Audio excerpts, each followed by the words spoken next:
اعوذ باللہ من الشیطان الرجیم بسم اللہ الرحمن الرحیم رب اشرح لی صدری ویسر لی امری واحلل عقدۃ من لسانی یفقہوا قولی آمین یا رب العالمین۔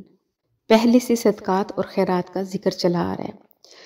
صدقے کی قبولیت کی شرائط بیان ہوئی کہ ایمان، اخلاص اور اتباع سنت کے ساتھ ساتھ مال کا حلال اور طیب ہونا بھی ضروری ہے۔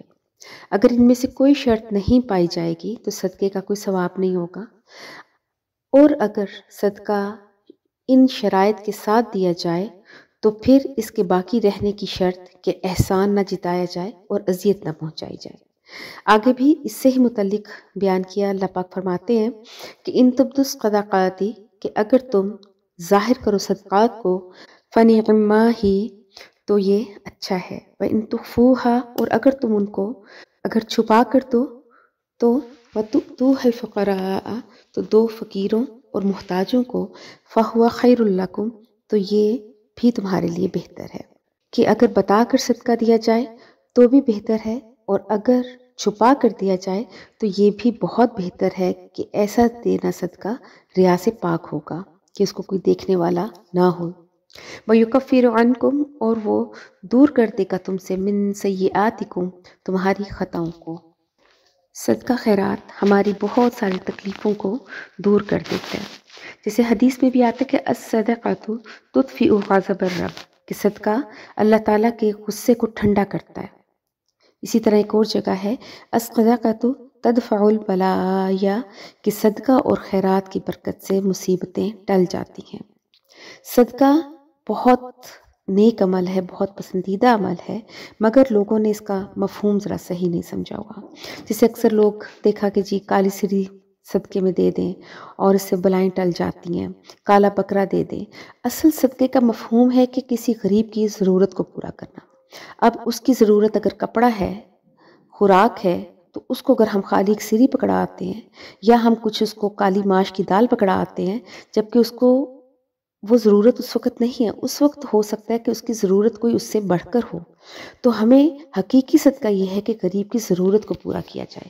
اسی طرح کچھ لوگ سر پہ سے وارتے ہیں چیزوں کو، سر کا طواف کر کے چیزوں کو غریبوں کو دیتے ہیں، تو بھئی یہ معاملہ بھی آپ کا اور آپ کے اللہ کے درمیان ہے۔ اللہ ہماری نیتوں کو جانتا ہے کہ صدقہ کس لیے دیا جا رہا ہے، تو اس طرح کے کام کرنے کی ایکسٹرا ضرورت نہیں ہے۔ بس ایسا عمل کیا جائے کہ جو صدقہ کسی کے لیے، کسی کی غم کی تلافی ہو سکے، کسی کی ضرورت پوری ہو سکے، اور جس طریقے سے بھی اس کو پہنچا دیا جائے، یہ اللہ تعالیٰ کے ہاں مقبول ہے۔ واللہ بما تعملون خبیر، اور اللہ جانتا ہے کہ جو کچھ تم کرتے ہو۔ اب یہاں پر یہ سوال پیدا ہوتا ہے کہ کیا صدقہ خیرات غیر مسلم کو دیا جا سکتا ہے یا نہیں؟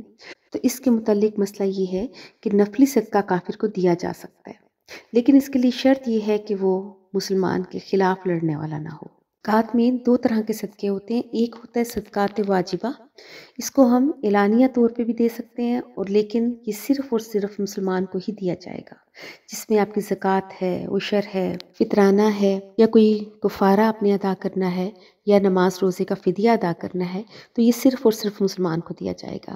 لیکن صدقات نافلہ جو ہیں یہ ہم کسی غیر مسلم کو بھی دے سکتے ہیں۔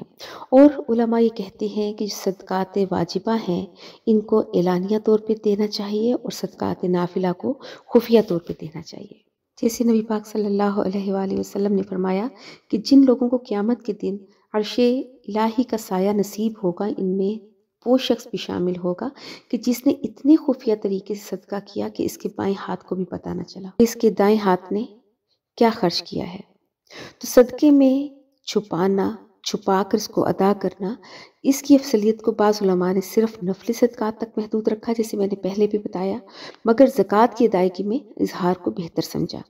لیکن قرآن کا عموم صدقات نافلہ اور واجبہ دونوں کو شامل ہے۔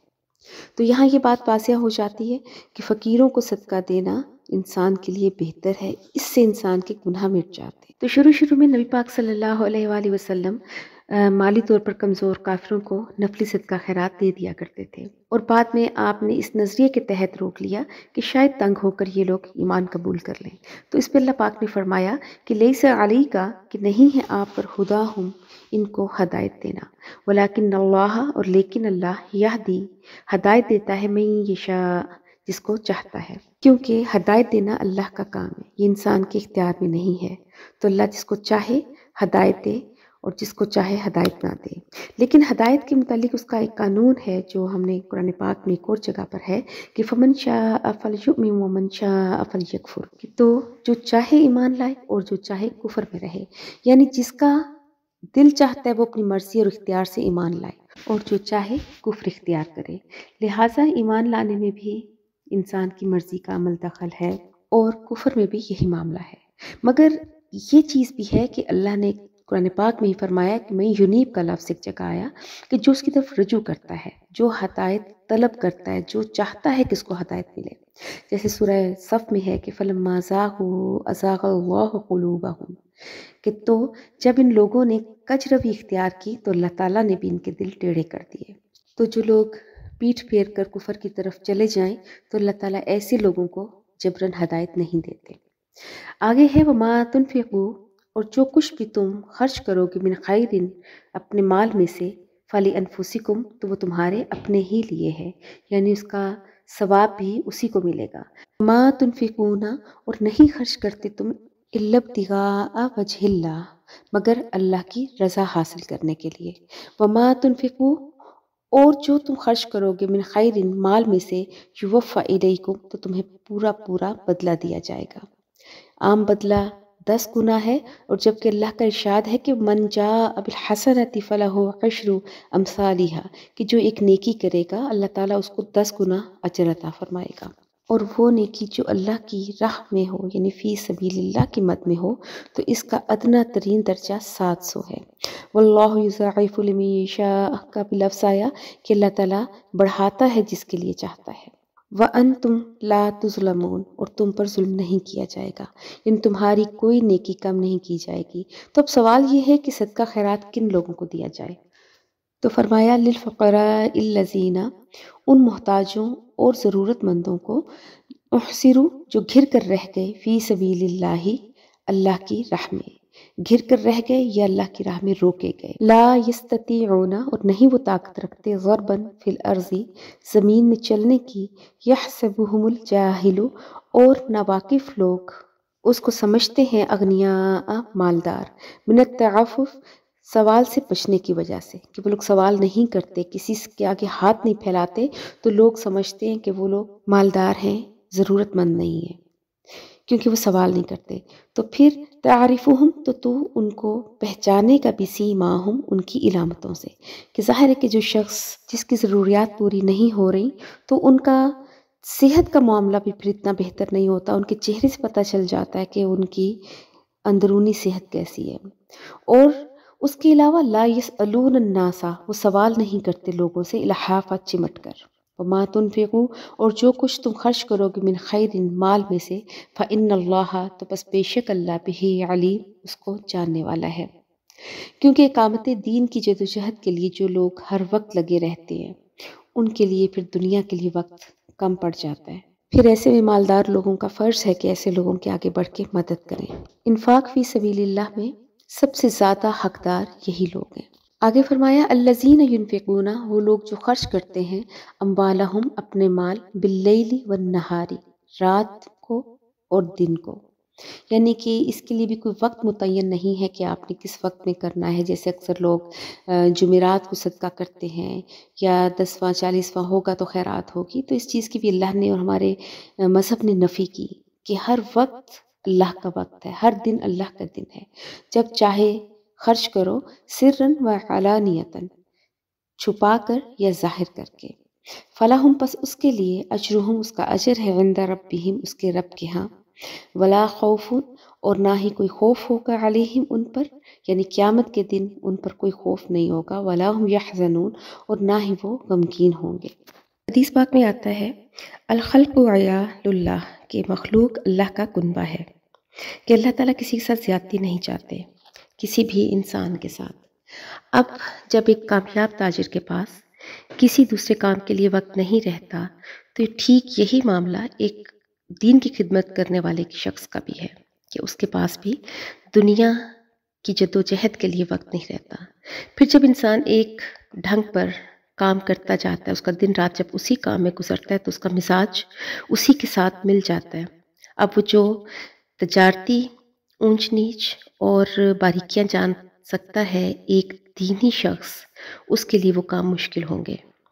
تو اسی طرح اب اس کو اللہ تعالیٰ نے اسی طرح سے بیلنس کیا کہ اب وہ شخص اگر خادم دین کی مدد کرتا ہے تو معاشرہ متوازن ہو سکتا ہے، کیونکہ معاشرے میں دونوں قسم کے کاموں کا ہونا ضروری ہے، کہ اللہ نے یہ نہیں کہا کہ جب اگر آپ دین کے کاموں میں لگتے ہیں تو دنیا کو بالکل چھوڑ دیں۔ تو اب جب ایک طبقہ دین کے کام میں مصروف ہے تو جو طبقہ دنیاوی کاموں میں لگا ہوا ہے تو وہ ایک دوسرے کی مدد کریں۔ اور اس طرح سے یہ بھی ہو سکتا ہے کہ جو ایک شخص خدمت دین کی راہ میں جو نہیں کر سکا، جو اس کو کرنا چاہیے تھا، تو اس کی تلافی یہ ہے کہ وہ اپنے مال میں اپنے بھائیوں کا حصہ رکھے، کہ گویا اس کی کمی کی تلافی خدا کے یہاں ہو جائے۔ تو اس لیے اپنے ارد گرد ضرور نظر رکھیں کہ ایسے جو لوگ اللہ کی راہ میں اپنا دن رات صرف کر رہے ہیں تو ہمارے مال میں ان کے لیے کچھ نہ کچھ حصہ نکلتا رہے، تاکہ ہم صدقے اور خیرات جو اللہ نے ہمیں طریقہ بتایا ہے اس کو بھی ہم پورا کرتے رہیں۔ اور دین کے خادموں کو اپنا مال دینا بظاہر ماحول کے ایک غیر اہم طبقے سے اپنا ناطہ جوڑنا ہے، تو اس طرح ایک بھائی چارہ اور ایک محبت کی فضا بھی پیدا ہوتی ہے۔ تو اللہ پاک ہمیں اسی طرح سے جیسے اللہ تعالیٰ نے ہم سے چاہا ہم اپنے مال کو اللہ کی راہ میں لگائیں، اور اللہ پاک اس کو قبول فرمائے۔ وآخر دعوانا ان الحمد للہ رب العالمین۔